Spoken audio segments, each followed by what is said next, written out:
not open yet. Well, I can see that, ma'am, but I had hoped to see Dr. Phillips, and I thought perhaps... Dr. Phillips isn't in yet either, I'm sorry. And anyway, if you're a salesman, you'll just have to come back on Wednesday because I do all the buying for the clinic, and that's when I do my ordering. I'm not a salesman. I'm Congressman Crothers. Oh, yeah? Who says so? Well, if you'd like to see my ID, I'm sure I can provide it. Anything wrong? This man here says he's Lee Carruthers, and he wants to see Dave. Why, of course. Come right in, Congressman. Thank you. I thought I'd catch Dr. Phillips before his day got started. Mm-hmm. Well, what is it you wanted to see him about? Perhaps Lucille or I can be of some help. I don't think so. I'd hope to try to talk some good sense into the good doctor.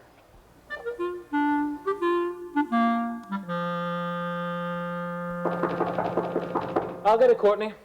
It's probably the landlord this early in the morning. Norris, do me a favor and tell him to come back in about half an hour. Sure. Look, miss, why don't you come back in about a half? I don't want to know what your name is or what you're doing in my daughter's apartment. Daughter? Yes, but I'm going to give you some advice. Get out. Yes, sir. Don't come back. Absolutely, sir.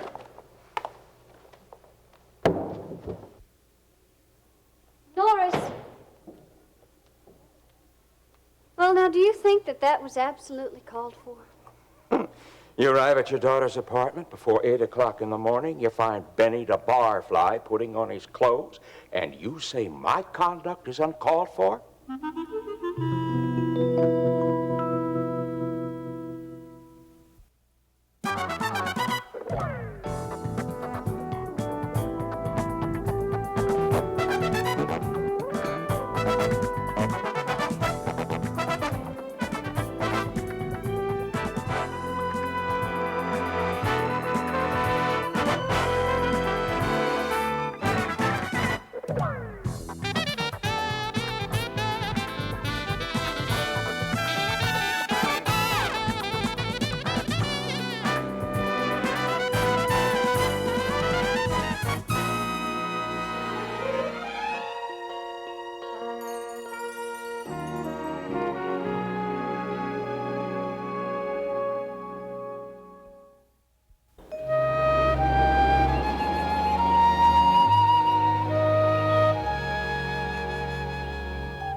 Still here. Dr. Faison, right? Yes, I'm Dr. Vanessa Faison, but I'm afraid you're a little late for our introductory session. Well, actually, I was hoping to see you privately. Oh, I don't see people privately But you until don't after understand. I beg your pardon. I'm a reporter. Oh, well, a freelance writer, actually. I'm sorry, miss. I do not give interviews to college papers, scandal sheets, and especially not to any of the papers in this town. Well, you haven't been treated very well by the Chronicle, have you? How do you know about that? I used to work there. I'm sorry, miss. I have another appointment, and I really have to get going now. Please, wait. Didn't you hear me? I said that I used to work there. I don't have anything to say to anyone who has had anything to do with that paper.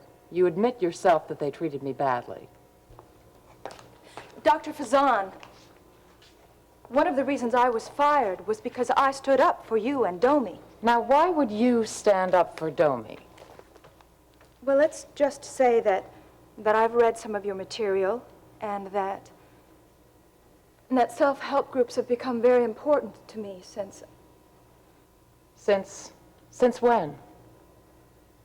Well, I'm not sure I really want to talk about You can feel free to talk to me. What's your name? Stacy Phillips. I'm the daughter of the late Kate Phillips. Oh, is that supposed to mean something to me? It does to most people in this town. I was accused of her murder. Oh, yes. Now I recall. Your mother was quite a socialite, wasn't she? Mm-hmm. I didn't kill her, of course, that was proven. But after the trial, I committed myself to a psychiatric hospital. And that's why I stood up for you. I know what it's like to be hurting and isolated. And after reading your material, I was sure that you could help people. Did psychiatric care help you? To a degree. But it seemed like I was spending so much of my mother's estate and not really getting anywhere. I don't know, I guess I felt like I could do better with Domi. That's quite an extraordinary conclusion. especially considering that you missed the introductory seminar. Stacy, I wonder if you would do me a favor. Of course. I wonder if you would fill out this novice introductory form for me. I think Domi would be of a great help to you. I heard everything you said to Norris. Now I think you've got the facts about what went on here pretty much figured out for yourself. Look, Courtney, let's not play games. And you stop trying to run my life. Oh, I didn't sleep with him, if that's what you're so worried about, isn't it? Look, Courtney, what I want to know is... I know what you want. You want to hear what went on here last night? Okay, I'll tell you every little detail. Let's see. Norris and I, when we got back here from the Castaway Bar, he accidentally locked his keys in his car. We, of course, didn't figure this out until after 2 o'clock in the morning, because up until that point we were talking. Just talking. When he did figure it out, he tried to get a locksmith who would come out here in the middle of the night, which he did, and the locksmith got here at, say, 4 o'clock in the morning. And I believe Norris does still have the receipt if you need that for verification. Let's see. Then when he got the car unlocked, he was too exhausted to leave. Or does he live too far away to drive home after a date? As a matter of fact, he does live about an hour outside of Kingsley. I am the one who persuaded him to stay here and sleep on the sofa so that he could avoid getting into an accident on the way home. Disappointed? No. I'm not concerned about what did or did not happen here last night. What does concern me is that you seem to have no respect for yourself anymore, or who you are. What? Everything you do reflects on our family. Look, your mother and I and your grandparents worked very hard to make the Carpenter name stand for something, to try and build a family heritage we could all be proud of. You mean that you scraped and you crawled your way to the top so that you could rule over the lives of every person around you, including me? No. We scraped and crawled and worked our way to the top because we were strong. Strong enough to make even the worst situations work out in our favor. Well, that's what I've tried to do with this marriage to Vaughn. Then you do realize that you are still married. I may still be married, but there is no way that this situation is going to work out in my favor. Not if you keep hanging out in singles bars, running around with men like Dan Myers and that Norris character. Oh, Father, please. Look, honey, that is not the way that you're going to find the happiness and the freedom that you claim you're looking for. If you believe that, then your mother and I have failed more than I ever thought was possible.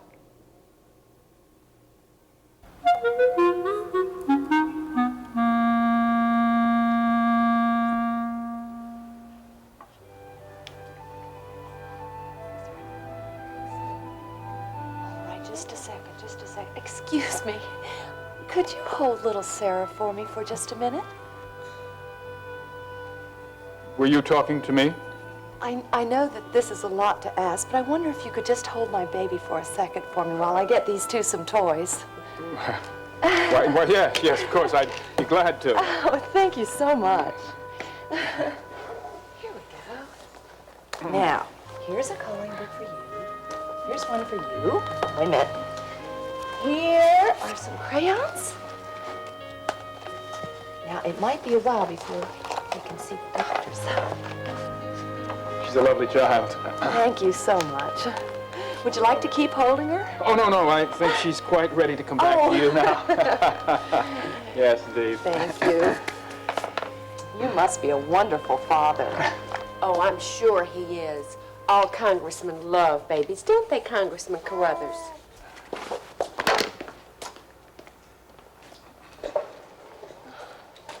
Oh, Congressman Carruthers, I'm so sorry that Dave Phillips is a little late in coming. I'm surprised you two are here all alone. I would have thought you'd have more staff here to help you out. Well, we have several volunteer doctors, but we're the only two full-timers. Well, I find that quite amazing. If Dr. Phillips could find some young man to act as sort of an apprentice, I'm sure he would take them in. Oh, he does that sort of thing? Well, our last assistant left us to go on to medical school. The rest was quite a talented young man. You're not talking about Russ Weaver, are you?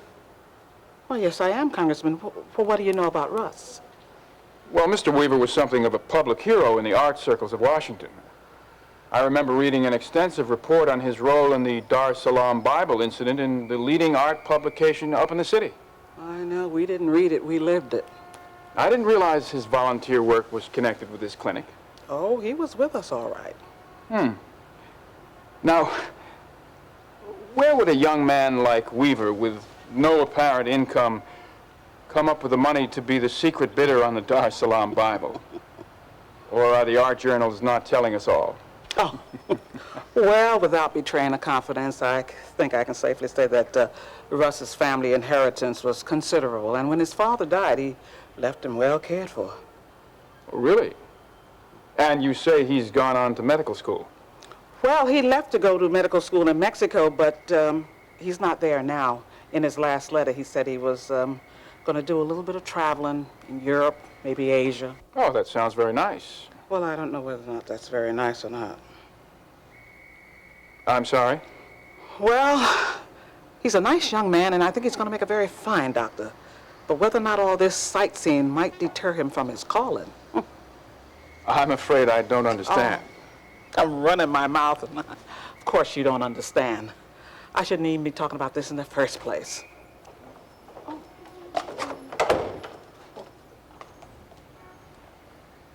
Hi, Aon. Hi, Babs. Well, well, if it isn't public enemy, oh, public servant number one. Babs. Miss Farley, if you two ladies will excuse me.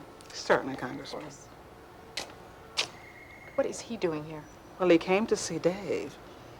Well, maybe I should warn him. His car is parked out at the curb. Oh, now don't you go messing in anything you don't know anything about. Well, I don't have time to do that. I just came by to give you some news, that's all. What? We now have one less roommate. What do you mean? Nancy Lawson has moved out. Good morning, Ione. Hi, Good morning, Dr. Phillips. Oh, Dr. Phillips, there's someone here to see you. Good morning, Dave. Lee, well, what can I do for you? Oh, you don't want me to answer that here? Why don't we step into your office?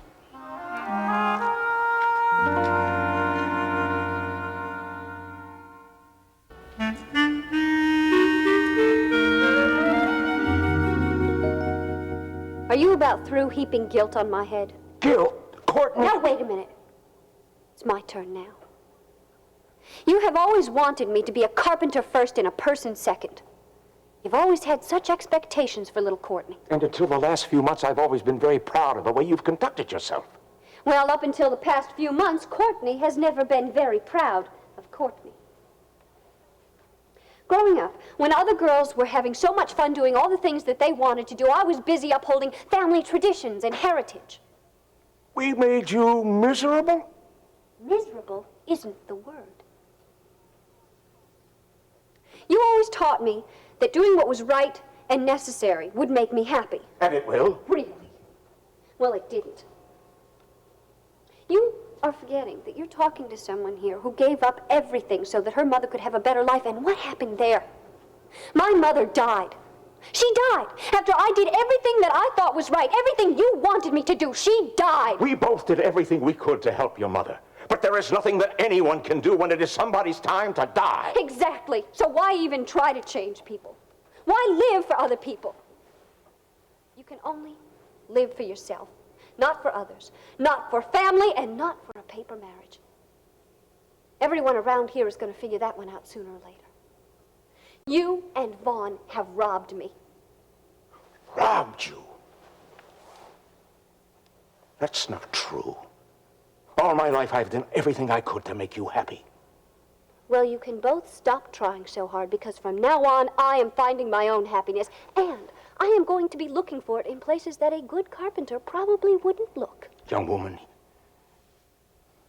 you better think very carefully about what you're saying. No. You think about what I'm saying. Because I guarantee you, if you tried to interfere any further, you'll do nothing but make matters between us much worse.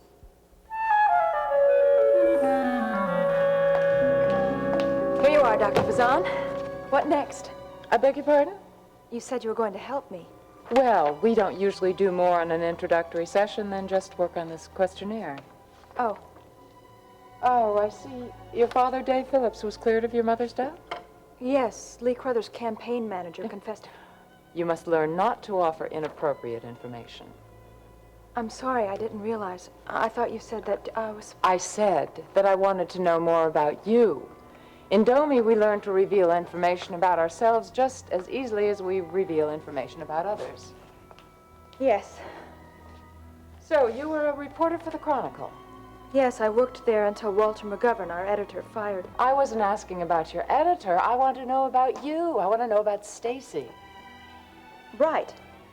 Okay, I worked for the Chronicle until I made a stand against certain practices there that I felt were discriminatory against some organizations and people. And after you made the stand, you left the Chronicle? Yes. Good. Stacy, do you see how important it is to see things from a personal perspective? How they relate to yourself? Well, that's what I tried to tell Mr. McGovern, that the self is important, that people have this tremendous inner potential, and that if that potential can somehow be tapped, well, the possibilities are endless.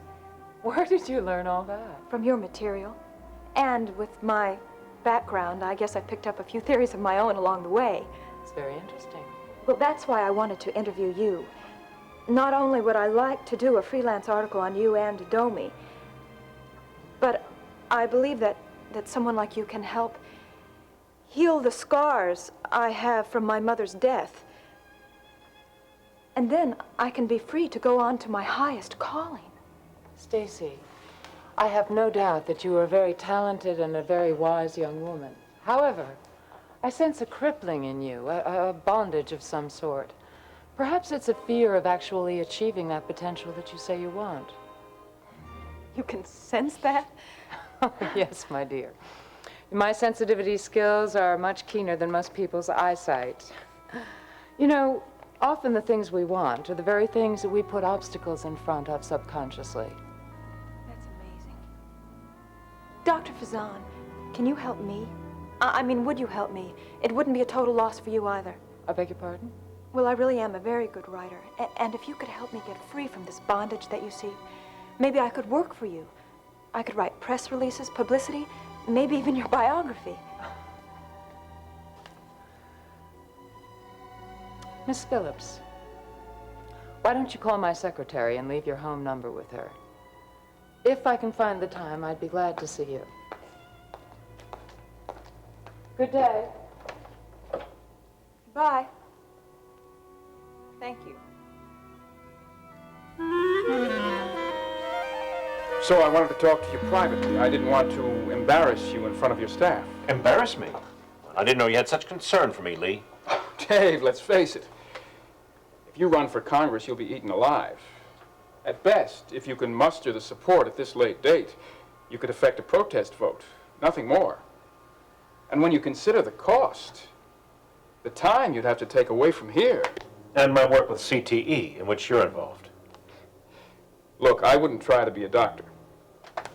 Politics can be learned, wouldn't you agree? Yes. I mean that it seems that all sorts of people have learned to play the game. Ah, touche. Look, Lee, I appreciate your concern, regardless of the motivation behind it. Well, just don't think that you can run for Congress on the strength of your involvement with CTE. Oh, no, never. If you were to try such a stunt, I would make a full statement about how I had to talk you into accepting Preston's offer to help the people of Chesterfield. If I decide to run, and you'll notice that I'm not saying that I will or I won't, but if I do decide to run, it seems to me that it might make you a little bit nervous. If you decide to run, you'll be wasting time and energy. Your time and energy. And is that what Hugh Wainwright would be doing? Wasting his time and energy? Well, I must admit, Wainwright's campaign looks pretty good right now. In the long run, he is my only concern. Then why are you here? Well, my background has shown me that the kind of idealism you hold so highly has to be handled very carefully. Oh, not killed, but used judiciously for my own purposes. What about serving the purposes of the people? If you do end up in political office, Dave, you'll find, like the rest of us, that you can't serve all the people all the time. So you end up pleasing yourself when you can. That's about the only gratification this job has to offer. Hi, Dave. Oh, I'm sorry.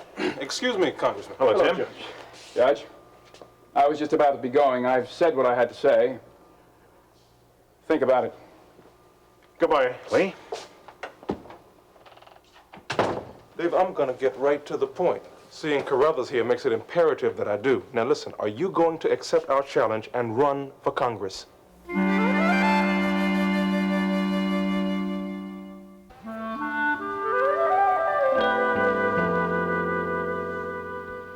Seeing Carruthers here proves that every political instinct we had about you was right. He tried to talk you out of it, didn't he? Well, Tim, before I give you an answer to that, All need to I tell you a few need to things. know is, Dave, are you going to accept our bid and run for Congress? Well, I will answer you that. But first, look, you know that Terry Davidson and I are engaged. And she doesn't want you to run. No. She does want you to run. No. Look, Terry, well, our marriage is very important to us. It's the most important things in our lives right now. And we don't want anything to jeopardize its success. Well, she sounds like my wife when I accepted the judgeship. From private practice to public servant scares a lot of spouses, I'm afraid. Well, then you know what I mean. You understand? Yes, of course. I must admit, though, I'm a bit disappointed. Hey, wait a minute now. I'm not saying that I'm not going to run. Oh? Now, look, we've thought about this a great deal and prayed about it. And it's something that Terry and I don't take very lightly. And? I think I can do it. You're going to run against Wainwright and Carruthers for Congress? Yes, I will. All right, and you know what? We're going to win.